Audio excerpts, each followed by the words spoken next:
What's going on, Washington Commanders Nation? It's your boy Rio Robinson back with the latest and greatest on the Rambling with Rio YouTube channel, where we ramble about the Washington Commanders. Today is the day before Christmas Eve. Sorry for the late game preview. My schedule has been a bit erratic this week. Holiday weeks are crazy for your boy, but you know I had to get you a game preview. I know we don't really care about this game tomorrow, but we bleed the burgundy and gold ultimately, and you know we're going to watch that shit. So Washington, mathematically eliminated, plays the mathematically eliminated New York Jets, who came into the year sky high off of the acquisition of Aaron Rodgers. Did not get to see Aaron for more than 5 plays this season. They're sitting at 5-9. Washington versus New York in the lump of coal matchup of Christmas Eve tomorrow. A game that has more significance to the spring than it does the winter meetings in January. This game has more draft implications than it has playoff implications because none of these teams have a future in the postseason. But there is still a matchup to talk about. Do I want to win this game? Hell no. But this is the only winnable game remaining on the schedule for the Washington Commanders, because the final 2 weeks of the season, we got the 49ers coming in playing for the top seed in the conference, and the Cowboys coming in week 18 with a chance to play for the division and the top seed in the conference. So y'all already know the vibes when those boys come to town. This week, we get Trevor Siemian and the New York Jets. Quick tangent before we get directly into the matchup. We're going to keep this short and sweet today, concise, to the point. I'm not going to sit here and give you 45 minutes of content about a game so lackluster, so meaningless. An immovable force versus an resistible object. The last ranked offense in the league versus the last ranked defense. Boy, are we in for some nasty work tomorrow. But quick side note, Josina Anderson put out a tweet yesterday. I don't know what the fuck the tweet was trying to say, but she worded it like a jackass. But shout out to Josina Anderson. She's very plugged in the league, but she does this thing. It's similar to what she's done with Lamar Jackson and any other player or coach she knows in the league. When you have a friend in her, you really have a friend indeed, Toy Story style. She will cape for you. So in caping for Eric Bieniemy, she puts out this bogus report that Ben Johnson is saying, if you want to get me and poach me from Detroit, I want $15 million a year. In which his agent immediately came out and says, stop the cap. Not the case. And she immediately attached that with, if a first-time unproven guy, how's he unproven? He's had a top 3 offense 2 years in a row as an offensive coordinator, actually calling the plays, unlike Milk Dud Whopperhead OC of the Washington Commanders. She says, well, if he can command 15, what should guys like EB who've won Super Bowls? We got to stop this shit. We got to stop attaching guys to resumes that they don't have. And we got to stop caping for people just because we like them. Like, she ignored the fact that the league colluded against Lamar and shamed teams like us and multiple other teams for not going after him as a restricted free agent, which would have been pointless because the Ravens would have matched any offer sheet any team gave him. But I'm rambling. Even if Ben Johnson did want $15 million a year, give it to him. Give him $17 million a year. Do you know why fans should not give a single flying fuck about how much a coach is paid? Because it doesn't count against the salary cap. That's the owner's money. I don't care about Josh Harris's pocket. Josh Harris rich as fuck. Mitchell Rell's rich as hell. Magic Johnson. We got 5 billionaires in our ownership group. Let them pay a coach whatever the hell they want. They can pay a coach $200 million a year. It's not going to affect the day-to-day of the team. Doesn't affect the cap. Fans should not have an opinion on how much a coach makes. Point blank, period. Ben Johnson is the belle of the ball, the most highly sought-after candidate in this year's coaching cycle, and I want him here for Washington. I'm going to put together a list of coaches and GMs starting in January once everybody gets canned. But the top of my list for head coach is Ben Johnson. And I'm not hiding from it. If you follow me on Twitter or Instagram, you already know the vibration. Back to Washington's matchup tomorrow. Sam Howell versus Trevor Siemian. Sam Howell showed a lot of promise this year. Hasn't shown promise in 6 weeks. Washington's last win came on November 5th. We're 2 days away from Christmas. Sam Howell's last good game came 5 weeks ago on November 12th versus the New England Patriots. It's been a mixed bag of meh and what the fuck is happening for the last 5 weeks of the season. We even saw good old Jacoby Brissett, the spare tire backup wonder, come in and ball out, and Terry McLaurin had a career game when Jacoby came in the game. You know how I feel about backup quarterbacks. Backup quarterbacks, I use this analogy. If you've been following this channel, you've heard me regurgitate this a few times. A backup quarterback is the most expensive donut tire you could buy. It's a donut.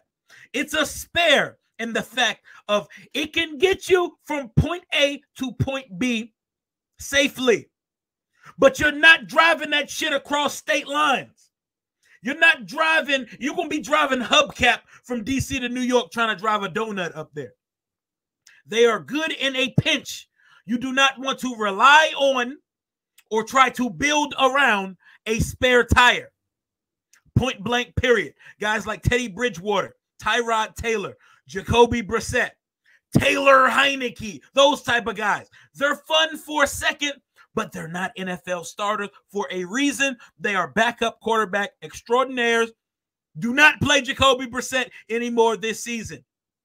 I don't need Jacoby Brissett coming in and having us picking 8th in the draft because he wants to sneak a win or two in these last 3 games of the season. When you say, Rio, as a fan, how can you root for losses? Because right now, losses better impact my team's future, especially the immediate future in the draft coming up in May. Picking number 3 or 4 makes a lot more sense for this team than picking 7th or 8th in the draft. And the implications are as large as they've been all year tomorrow. The Cardinals play the Bears. The Patriots play the Broncos. Let me spell it out for you. If the Cardinals beat the Chicago Bears tomorrow, and the New England Patriots beat the Denver Broncos, and Washington loses to the New York Jets, Washington is sitting at the 2nd or 3rd overall pick in the NFL draft, especially considering our strength of schedule implication is going to dramatically increase after our final 2 games versus Dallas and San Francisco. I believe we would end up holding the strength of schedule tiebreaker against both teams because that's the implicator, not head-to-head. Even though we've beat the Cardinals and the Patriots, our strength of schedule is going to edge them by the time we get to week 18. Therefore, if we lose and the Patriots and the Cardinals win tomorrow, your Washington Commanders are sitting number 2 in the 2024 NFL draft, which is a beautiful spot to be in because you have a multitude of options. 1, if you like Drake May, Caleb Williams, they're sitting right there for you to pick them. 2, if you love Marvin Harrison Jr., generational wide receiver talent, blue chip, can't miss guy, take him.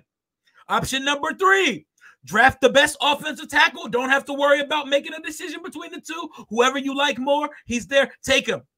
But the caveat here is somebody may love Drake May or Caleb Williams and offer you a Godfather, King's ransom, can't turn down offer for the 2nd pick in the draft. When you have the number 2 pick, you have the most flexibility of anybody in the draft after number 1. And the team at number 1 is going to draft Caleb Williams or whatever quarterback that they feel is the best of the group. This game is huge in draft implications. That is what matters on Sunday. But let's talk a little football. We're the worst defense in the league. The Jets are the worst offense in the league. Trevor Siemian starting at quarterback after bust quarterback Zach Wilson out of BYU, former number 2 pick. He was the guy picked right after Trevor Lawrence. He's flamed out. He's a bust. He'll be out of this league in 2 years. The work ethic, the personality, the alienation to teammate, he's just not the guy. So it's not always a lock that you hit when you draft a guy early, but you have the most high odds to hit on a quarterback early in the draft. Zach Wilson tells the other side of that story. But Trevor Siemian, career, 42 touchdowns. He's seen the end zone 42 times. That's enough times to make me think he could cook us. Everybody cooks us. We almost lost to Josh Dobbs week 1. Everybody cooks us, bro. We lost to Tommy DeVito. We lost to Tyrod Taylor. Justin Fields looked like the second coming of Tom Brady when the Bears came here on Thursday Night Football in October. Justin Fields ain't had a game like that since. We are the ultimate slump busters, the get right boys, the elixir to all ailments. We are the fine-tuned get right boys. That's what my boys do. So expect this offense that has scored 14 or less in 7 of their last 8 to make solutions versus this defense. A defense that's given up the most points in the league. We're last in yards given up, and we're last in points given up. You can do whatever you like to this defense. We are charity. You're getting free points. Garrett Wilson, start him in fantasy, play a parlay. He's going to be open all day. We don't have anyone in that secondary that can hang with him. Garrett Wilson needs 120 yards to get to 1,000 for the second year in a row, 2 years into his career. He's going to get his 120 this weekend. You know what I hope happens? Let's put Emmanuel Forbes. Let's put the praying mantis in press man coverage with Garrett Wilson the whole game and see how it shakes out. Why not? Let's experiment. We are at the experimental phase of the season. Why not? Why not? This shit don't matter at this point. We're at the, what it Mike Shanahan call it, the evaluation stage of the season, where young guys should be playing because what are we really doing? Why isn't Cole Turner on the field? Why is there an APB out for him? Are you okay, Cole? Are you all right? Were you the one who snitched on EB? Why are you not playing, sir? Why are you a healthy scratch every week? Why are you a healthy inactive? Play him. Play slow-ass Chris Rodriguez. We're without Tyler Larson, Charles Leno, and Brian Robinson. So our starting left tackle, starting center, and starting running back are out. So B-Rob's been the best player on the team this year. I would sit him out the last 2 weeks too, because we need to see if this slow, chunky-ass running back out of Kentucky has any wiggle to him, if he has anything to him. I need to know if this is even a guy the new staff has to evaluate, or is he going to be a roster cut in the training camp next year? I need to see what he's capable of. Percy Butler's questionable. I'm going to need him to play because he's showing a lot of ass this year. He put a lot of ass on tape this year. Not good ass, bad ass. Whole bunch of it. Need to see if he's capable. We need to know what Emmanuel Forbes, if there's any signs of trending upward. But honestly, I want Garrett Wilson to eat his lunch tomorrow because I'm not trying to win this game. This is the last winnable game on the schedule. We don't do no winning over here. And the best part about this season is there ain't no tank going on. Ron is just incapable. This is the best Ron can do, and we're sitting at 4-10 in year 4 of a regime. So we're without 3 important guys on offense. Sam Howell is playing against a top defense. The Jets defense coming into last week was number 2 against the pass, number 7 total, 11 in points. So this is a top 10 defense we're playing against. Sauce Gardner, DJ Reed, Whitehead, Carter. Them boys in the secondary get busy. The Williams brothers, Quinnen and I believe Quincy, the linebacker. Solomon Thomas, who was a bust in San Francisco, but Robert Saleh brought him over with him to New York, become a baller. They got ballers everywhere. Jermaine Johnson on the edge.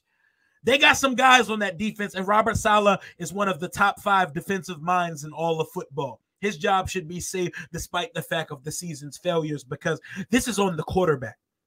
Because I think with an average quarterback, the Jets would be in the playoffs right now. And with a good quarterback, they'd be in contention to go to the Super Bowl right now because this defense is that big time. If I had to power rank the 4 units between the Commanders and the Jets, number 1, the Jets defense, 1,000 steps down. Number 2, the Commanders offense. Number 3, the Jets offense. Number 4, the Commanders defense. Because I promise you, our defense is worse than their offense. Breece Hall is a dog. Garrett Wilson is a dog. Tyler Conklin is a capable tight end. I guarantee you Tyler Conklin has 4 catches for like 50 yards and maybe a touchdown tomorrow.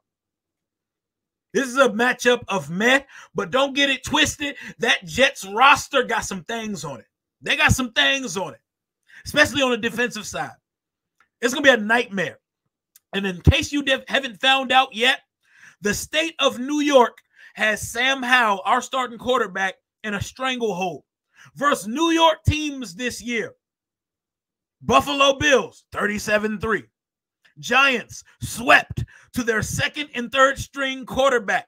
Sam Howell had a 4-interception game, a 3-interception game, and a 2-interception game versus New York. So that touchdown to interception ratio and the points margin is awful versus the state of New York. We get to complete the cycle of New York football teams on Christmas Eve up at MetLife tomorrow. Last time we went to MetLife, Wink Martindale pulled out a sack party on us, and we sent Dexter Lawrence and Kayvon Thibodeau to the fucking Pro Bowl.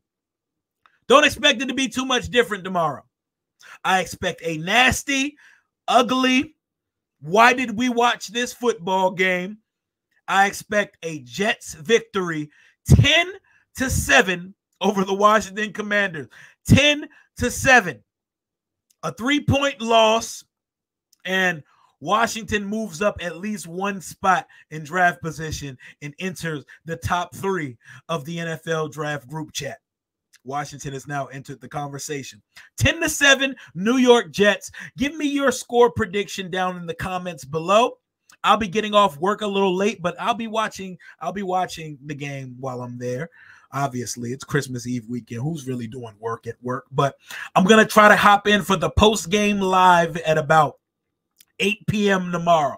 I'm going to set the live for 8 p.m. for the post-game show. Pull up tomorrow after the game. Hopefully, we're celebrating Washington being in the top 3 of the NFL draft. 10-7, New York Jets. Trevor Siemian outplays Sam Howell, or he doesn't really need to outplay Sam Howell. They do enough to crawl their ass across the finish line for a dub that means nothing because they're also out of the playoff mix. Washington falls to 4-11 on the season. Send your score predictions below. That's all I got for right now. Hail to the Washington Commanders, and thank you for 9,000 subscribers on the channel. 10K, we're looking at you right in the face. Until next time, Rio out.